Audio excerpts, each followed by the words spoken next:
Les énergies renouvelables ont débuté au Québec avec le programme de l'APR 91. L'APR 91 a été une période charnière dans laquelle nos rêves en énergie renouvelable se sont réalisés. L'énergie renouvelable et les partenariats avec les communautés, pour moi, c'est ça le développement à long terme, c'est l'avenir. Les énergies renouvelables ont tout ce qu'il faut pour vitaliser le Québec et ses régions. La situation est unique au Québec. Ça nous permet d'exporter notre expertise à travers le monde. L'éolien est une énergie d'avenir, d'abondance et complémentaire à l'hydroélectricité. En 2002, on avait 100 MW d'énergie éolienne au Québec et aujourd'hui, on atteint près de 4000 MW. On est vraiment privilégié dans le monde d'avoir toutes ces sources-là à la portée de la main. Il n'y a pas de développement trop modeste en matière d'énergie renouvelable pour lutter contre les changements climatiques.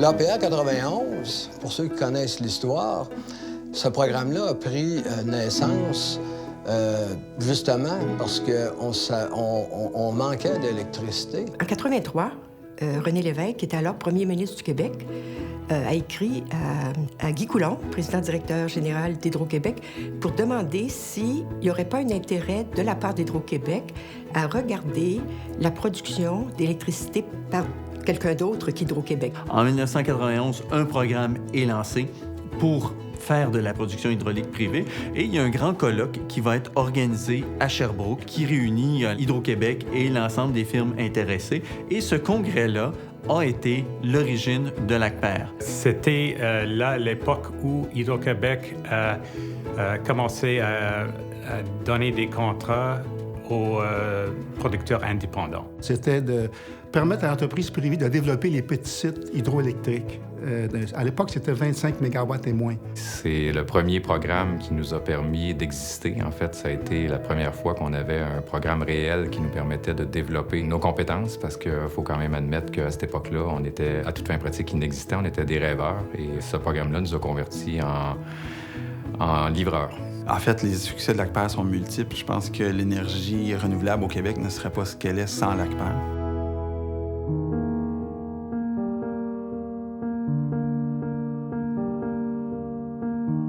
Pour moi, Jackie Serceau, c'était vraiment un précurseur. Lui-même a été au tout début de l'industrie, même avant même ce qu'on appelle l'APR 91. Il a commencé la construction de centrales comme Mont-Laurier, par exemple. Jackie Serceau, c'est mon collègue, mon associé depuis la création d'Hydro-Méga. Je ne peux pas penser d'une autre personne mieux que lui comme partenaire. Jackie, c'est un homme de consensus. C'est un homme de grand jugement, un homme de vision. C'est une personne aussi qui avait à cœur l'intégration du projet dans le milieu. Jackie, je l'ai toujours trouvé très sympathique, très dynamique aussi.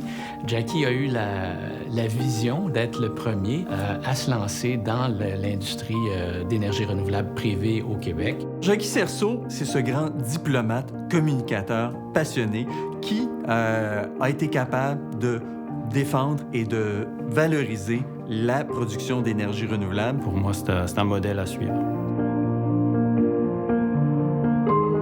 Gilles Lefrançois est non seulement le fondateur d'Inergex, mais je pense concurremment à ça, il s'est rendu compte du besoin de fonder une association. Donc, il a été très, très présent au sein de l'association, au sein de la QPR, dès le début. M. Lefrançois, c'est le pionnier. Je pense que c'est un peu grâce à lui qu'on a pu développer cette industrie-là au Québec. Gilles, c'est un dynamisme incroyable.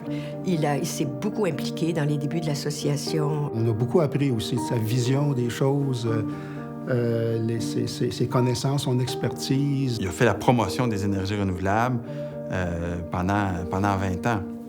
Donc, son rôle a été fondamental. De temps en temps, quand ça ne faisait pas son affaire, là, il nous brassait. Mais c'était pour le bien commun.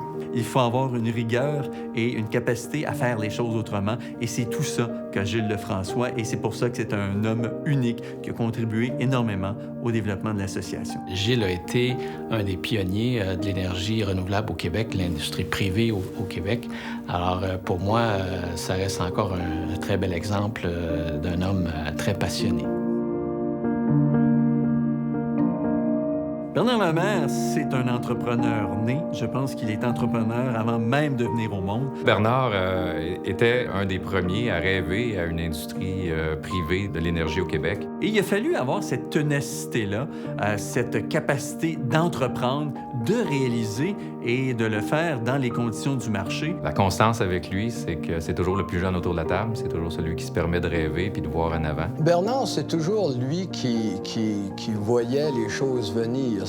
Ça a toujours été le visionnaire, si on peut dire. L'Europe, tout ça, il savait que l'énergie serait toujours un enjeu important pour l'industrie. Je pense qu'il a perçu avant tout le monde qu'il y avait une opportunité dans cette direction-là. Je pense qu'il a vu que c'était un peu connexe aussi par rapport à ce qu'il avait toujours fait dans son passé chez Cascade. Mais définitivement qu'il a su voir à l'avance, il a su positionner les choses, positionner son équipe pour être là au bon moment. Je pense que c'est là qu'il s'est démarqué. Bernard voit une opportunité là où les autres ne voient rien. Tu pouvais arriver à l'improviste dans ton bureau à 11h15 le matin. Il nous parlait 20-30 minutes, puis quand il repartait, t'étais prêt à changer de monde. Je vous avoue qu'à l'époque, on le regardait et on se disait, on espère qu'il sait où il s'en va. Et c'est arrivé. Il fallait y croire, mais c'est fait. C'est ce qui a permis à Boralex d'être aujourd'hui le premier producteur privé d'électricité en France. Je pense que ce serait bien que la QPR puisse continuer à prendre sa place sur la place publique, dans les débats, d'être de plus en plus présente. Je souhaite à l'ACPER que les politiques du gouvernement qui vont suivre continuent aussi à permettre le développement de façon harmonieuse de l'hydroélectricité, de l'éolien et des sources d'énergie renouvelable aussi émergentes. Je souhaite à l'ACPER de continuer le beau développement et surtout de participer avec le public, avec le gouvernement du Québec dans l'évolution des énergies renouvelables. Pour nous, il est clair que le Québec a tout ce qu'il faut pour être véritablement le leader qu'il a tout le potentiel d'être.